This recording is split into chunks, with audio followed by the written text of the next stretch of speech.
Starting a medical billing business can sound amazing. Flexibility, independence, and the chance to set your own income. What more can you ask for? But before you jump in, there are a few things that you really need to know. In this video, I'm going to walk you through some common mistakes that new medical billing business owners make and what you can realistically expect in your first few months of starting your medical billing business. Hi, my name is Tamika. I'm a certified professional biller, and I help women confidently start their medical billing business even while they're working full time. So if you're here for that and you want to learn more things, then make sure you subscribe to the channel, like the video, because liking my videos help me in the algorithm so that I can get it out to others just like you, and tap that notification bell so that you don't miss another video. So let's start with the mistakes, because if you avoid these, then you're already ahead of the game. Mistake number one is saying yes to everything. So as a new medical billing business owner, sometimes you're so excited that you actually have a client that you don't want to say no to anything that the provider asks you to do.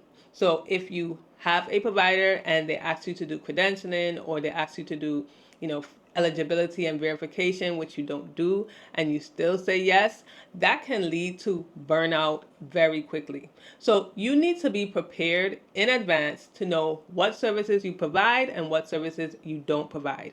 Make sure that it is clear to the provider what you will do for them, and anything else will not be done, or it may be extra.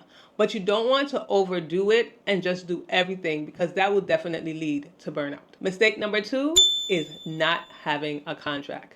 I cannot stress enough to you how important a contract is.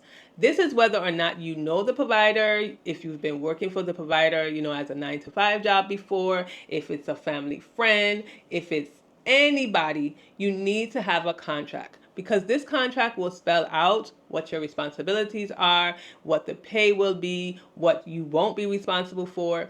It would just make things clear for both parties. And don't wait for the provider to ask you for the contract or to say, do you have a contract? It is your responsibility to have a contract put in place, because you want to make sure that you don't get in any trouble on the back end. When you don't have a contract, things are not clear. Communication can get mixed up. They might think you're going to do one thing, you think you're doing something else. But when there's a contract in place, then everybody is clear about what's going on, how long you're going to be doing these services for, how much they're going to pay you. There will be nothing that is not clear. So make sure you have a contract. Mistake number three is underpricing your services. So as a new medical billing business owner, it can be sometimes hard trying to figure out how much to price. And for the most part, we, meaning me and you, would usually underprice our services. It can be for several reasons, but most of the time it's because we don't want to lose the client, or we're not sure about our value and what we can do, and we don't want to charge too much. Although you don't want to overcharge, you also don't want to undercharge. When you undercharge, you devalue your time and your expertise.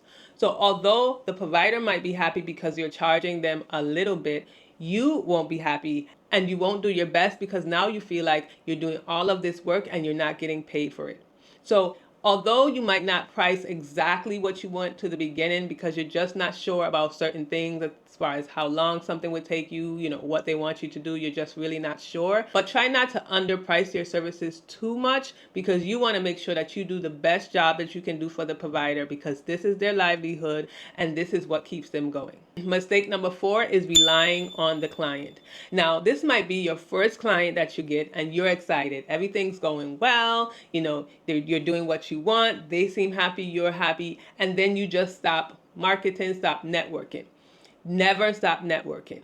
Even though you might have a small medical billing business where you can't take on too much clients, you always want to be networking and marketing just in case something happens. If this first client that you have close their practice, or they decide to take the billing in-house, or maybe you and that client is just not getting along, because that happens too.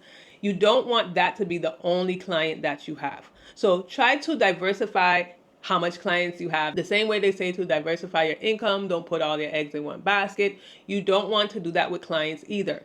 Even if you are at your level, let's say you want 4 clients and you have those 4 clients. You have 4 clients, you like them, everything's going well. Still market, still network, because even if you can't take on anyone else, you can just have them kind of like in your back pocket just in case one of your clients leave, or something happens, two, three, four of your client leaves, because that has happened to me. And so this is why I know I lost two clients at one time. And so then I had to try and find two more clients to replace them. So you don't want to be left in that situation. But if you are, you don't want to be scrambling to find clients when that happens. So if you're continuously marketing and networking and talking to people, then your name is out there, your business is out there, and people still know about you and know the services that you offer. If you're looking for a step-by-step guide for starting your medical billing business, because sometimes you just don't know where to start, then make sure you download my 12-step guide for starting your medical billing business.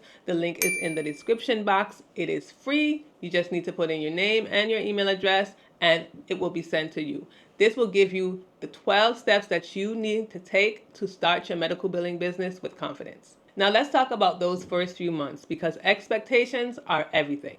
Onboarding is number one, and it takes time.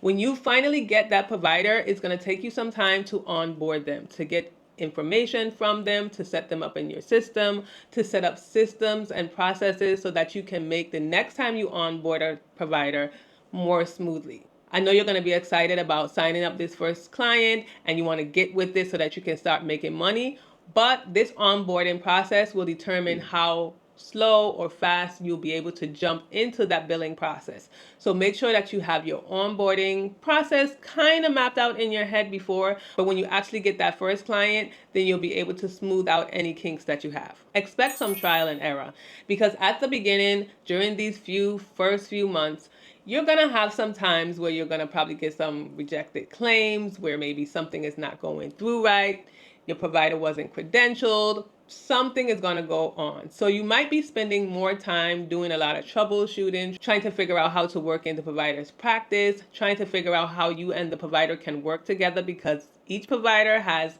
a different way of working, so you can't group them all together. But just know that there will be a trial and error period. So don't get too nervous and be, scared and stressed out, like, what did I get myself into? Just take your time. It might take you a little bit longer at the beginning, which most likely it will.